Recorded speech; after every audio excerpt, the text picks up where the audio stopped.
बल ही जीवन है और दुर्बलता ही मृत्यु है।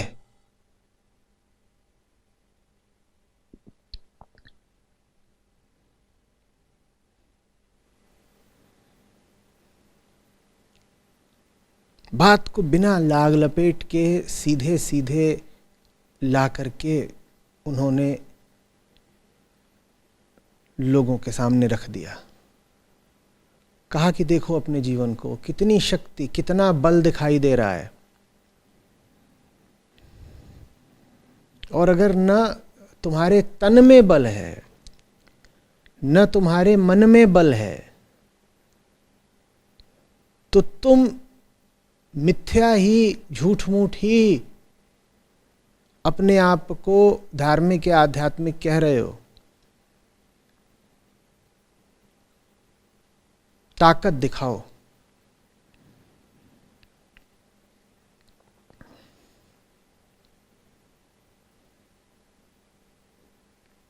और हम बात कर रहे हैं 20वीं शताब्दी के मुहाने पर खड़े हिंदुस्तान की। ताकत जरा कम ही देखने को मिलती थी। सामान्य जनों की तो क्या कहें, युवा वर्ग भी लचर, कांतिहीन, बिना किसी रीढ़ का दिखाई देता था।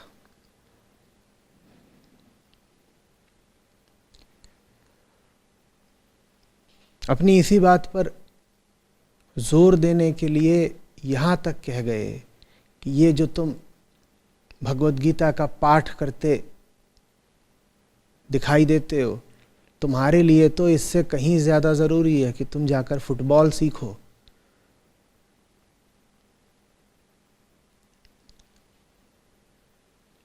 जरा चुनौती स्वीकार करना सीखो, प्रतिस्पर्धा करना सीखो, प्रतिपक्षी से आगे निकलना सीखो।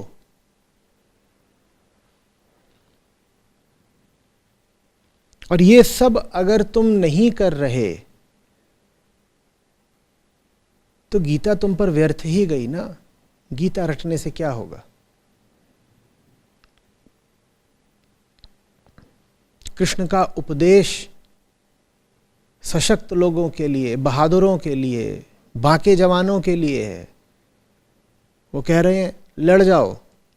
उनके लिए थोड़े ही है कृष्ण का उपदेश जिनके बाजुओं में धनुष उठा पाने भर की भी ताकत नहीं। उनसे कृष्ण कह भी दें कि लड़ जाओ तो वो लड़ेंगे कैसे? वो कहेंगे उठ ही नहीं रहा, बहुत भारी है धनुष।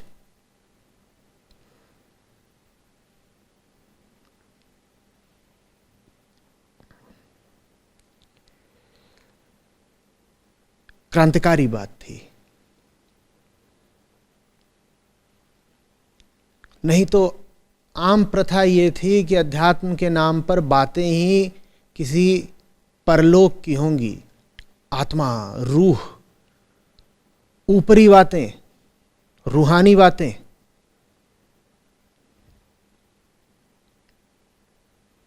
दूर देश की बातें। स्वामी विवेकानंद ने उन सब बातों को खींच कर जमीन पर उतार दिया। बोले अध्यात्म किसी परलोक की बात नहीं है। अध्यात्म तुम्हारी आंखों के आज के तेज की बात है। ये सूखा हुआ चेहरा, ये मुरझाया हुआ जीवन, और इसके साथ तुम अपने आप को आध्यात्मिक कहते हो। किसको बेवकूफ बना रहे हो?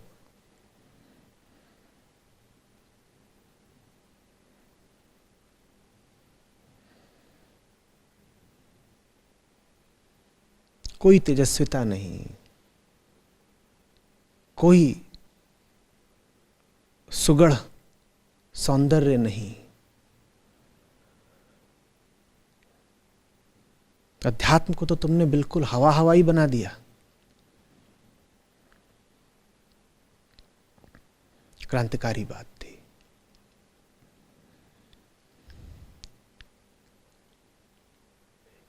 इसी तरीके से एक और जो प्रचलित मान्यता थी, और आज भी है कुछ हद तक, वो थी कि अध्यात्म अपने किसी एकांत में बैठ करके, आसन जमा करके ध्यान आदि लगाने का काम होता है। स्वामी विवेकानंद इस बात के खिलाफ जमकर खड़े हुए, बोले ना, तुम्हारी बस्तियां गंदी हैं, तुम्हारा भाई बीमारी से मर रहा है, देखो हाल, देखो बंगाल का हाल, देखो देश भर का हाल देखो।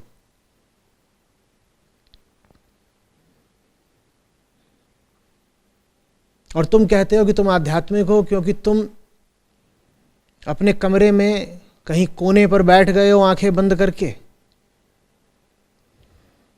ये कौन सा अध्यात्म? उन्होंने कहा बाहर निकलो, और खास तौर पर युवाओं से कहा बाहर निकलो।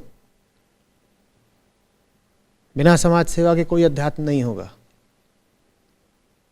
झाड़ू उठाओ, गलियों की मोहल्लों की सफाई करो, सड़क पर उतर के मेहनत का अनुपम आदर्श प्रस्तुत करो।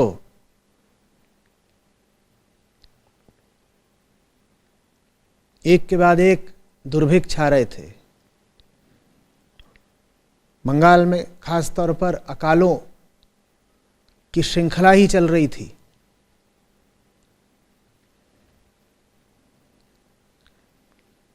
स्वामी जी अपने साथियों को, अनुयायियों को सेवा के काम पर तैनात करते और सबसे आगे आगे स्वयं रह करके आदर्श प्रस्तुत करते। वो कहते ये समय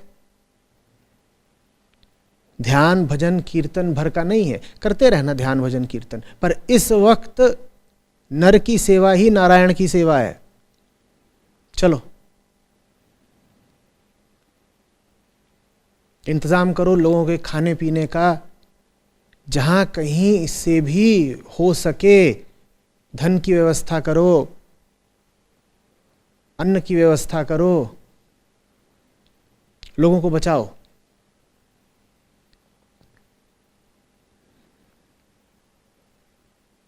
समाज से हटकर कोई साधना नहीं होती। क्रांतिकारी बात थी। भारत में आम तौर पर ऐसी दृष्टि, ऐसा चलन नहीं रहा था।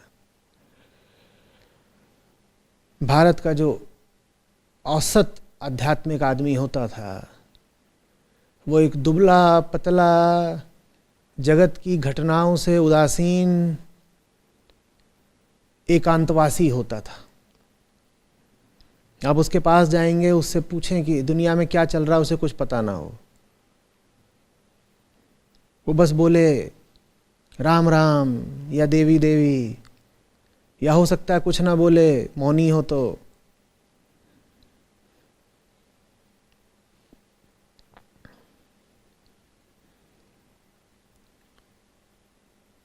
उसके बाजुओं को आप देखें तो किसी स्वस्थ आदमी की कलाई से भी कम मोटाई के उसके बाजू मिले। उसके चेहरे को देखें तो कोई कांति, कोई तेज, कोई रौब नहीं। उसकी वाणी को सुने तो कोई दम नहीं।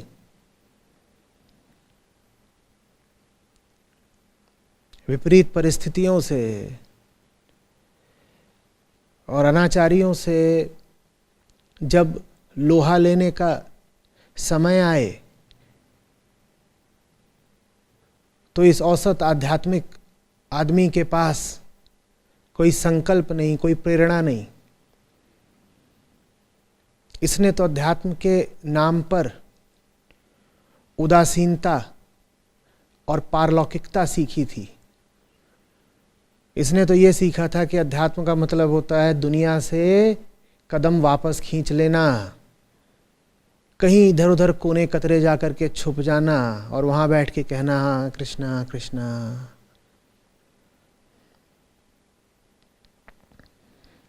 स्वामी विवेकानंद ने कहा ये सब नहीं चलेगा, तुमने यही कर करके हिंदुस्तान की दुर्गति करा डाली।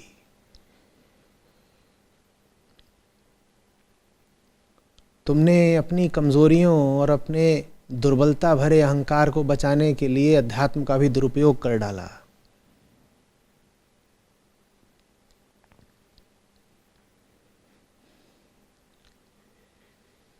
तो जब चर्चाएं होती थीं स्वामी जी में, उनके साथियों में, तो दुनिया भर के साहित्य की वो चर्चा करें, हर तरह की घटनाओं की जानकारी रखें,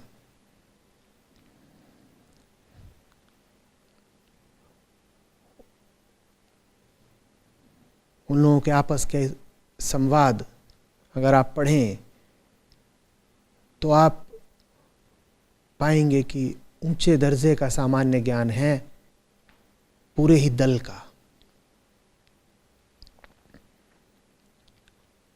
स्वामी जी ने जो यात्राएं करी थी उनसे तो लगभग सभी परिचित हैं ही। वो प्रेरित करते थे अपने साथ के लोगों को भी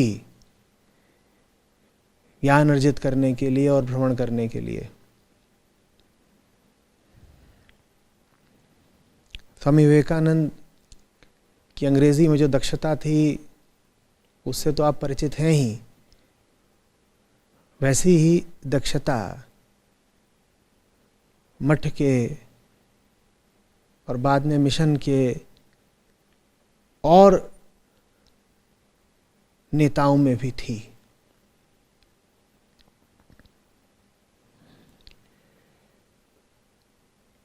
ये सब परंपरा से हटकर किए गए काम थे, ये सब बड़ी नई और मौलिक दृष्टि के काम थे।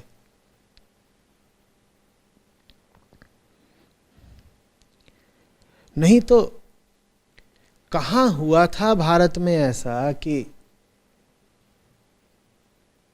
कोई भारतीय सन्यासी पानी के जहाज से लंबी कष्टप्रद यात्रा करके अमेरिका जाए। हम यूरोप भी नहीं, अमेरिका की बात कर रहे हैं। अमेरिका जाए जो सबसे दूर का ही देश नहीं है, सबसे नया देश भी है। पुराने से पुराना भारत अपना प्रतिनिधि भेज रहा है विश्व के नए से नए देश को, अमेरिका को, जो नया ही नहीं है।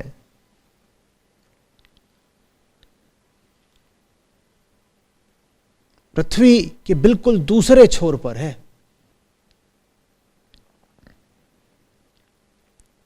ऐसा हुआ नहीं था पहले भारत में। क्रांतिकारी बदलाव था ये। एक सन्यासी कह रहा है कि मैं अमेरिका जा रहा हूं, और अमेरिका गए और विश्व धर्म सभा में जो उनका संबोधन है उससे आप परिचित ही होंगे। अमर हो गया वो।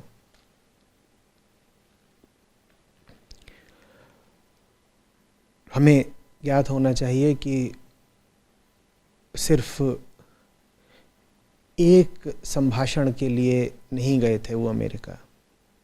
उसके बाद वो वहाँ महीनों तक रुके, एक के बाद एक छोटी बड़ी सभाएं करी, अपना संदेश फैलाया।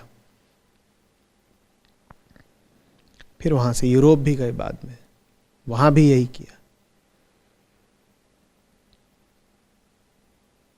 और अपनी बात इतनी स्पष्टता और इतनी सशक्तता के साथ रखी कि जब वो लौटे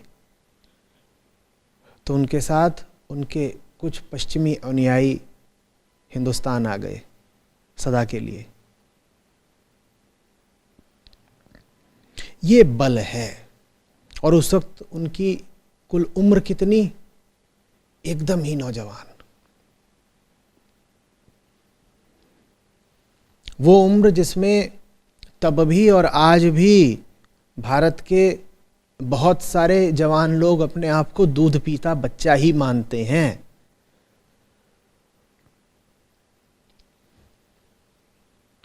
सब कुछ बदल के रख दिया स्वामी विवेकानंद ने। उन्होंने कहा नहीं, 25 बहुत ज्यादा होता है। 25 की उम्र में तुम कैसे अपने आप को लड़का या बॉय कह रहे हो भाई?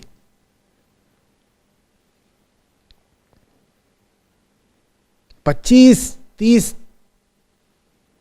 तक में तो तुम्हें जीवन का अधिकांश काम निपटा देना चाहिए। अपनी मुक्ति और समाज के कल्याण के लिए ऊंचे से ऊंचे कदम ले चुके होने चाहिए 25-30 तक। और बेटा 38 तक तो हालत ये हो जानी चाहिए कि सारे जो काम करने थे जीवन के पूरे हो गए, अब हम शरीर त्यागने को भी तैयार हैं। जवानी का ये आदर्श प्रस्तुत किया स्वामी विवेकानंद ने। उचित ही है कि युवा दिवस मनाया जाता है उन्हीं के नाम पर। 25-30 तक में काम निपटाओ और जीवन ऐसा जियो कि 40 से पहले पहले जीवन भी अगर निपट जाए तो कोई आपत्ति नहीं। कहते हैं उन्होंने स्वयं ही कह दिया था कि 40 पार नहीं करूंगा।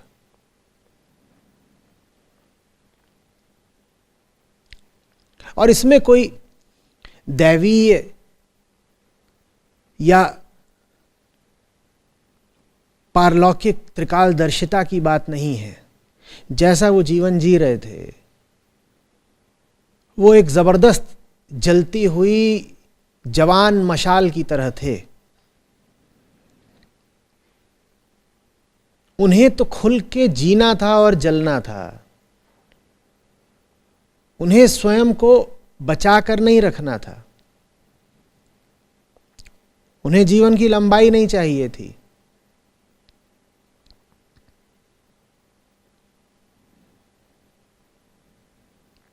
तो कोई हैरत की बात नहीं कि जो मशाल अपने ईंधन को इतनी तेजी से जला रही हो, वो कम ही समय में अपना काम निपटा दे। आम लोगों की अपेक्षा कम जिए, आम लोगों जैसा नहीं जिए।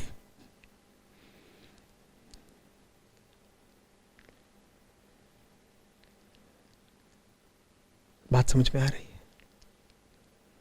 आम सन्यासी की क्या अवधारणा बनी हुई थी लोगों के मन में? एक दुबला पतला कमजोर बूढ़ा, लंबी दाढ़ी बनाए, मैले कपड़े पहने, भीख मांगता हुआ आदमी। स्वामी विवेकानंद ने सब उलट पलट के रख दिया। उन्होंने कहा अध्यात्म ऊंचे से ऊंचा काम है, बुढ़ापे का काम नहीं है।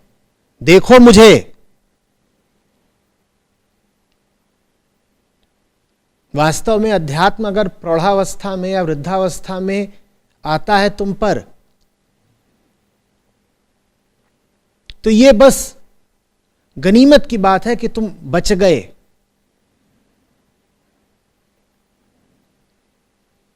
ये तुम्हारा पहला विकल्प नहीं हो सकता। तुम ये नहीं कह सकते कि मैं अध्यात्म की दिशा में देखूंगा ही 40 पार करके कि 60 पार करके या 100 पार करके। उन्होंने कहा मुझे देखो, जीवन का जो श्रेष्ठतम काम है उसको ही तो जीवन के श्रेष्ठतम वर्ष देने चाहिए ना।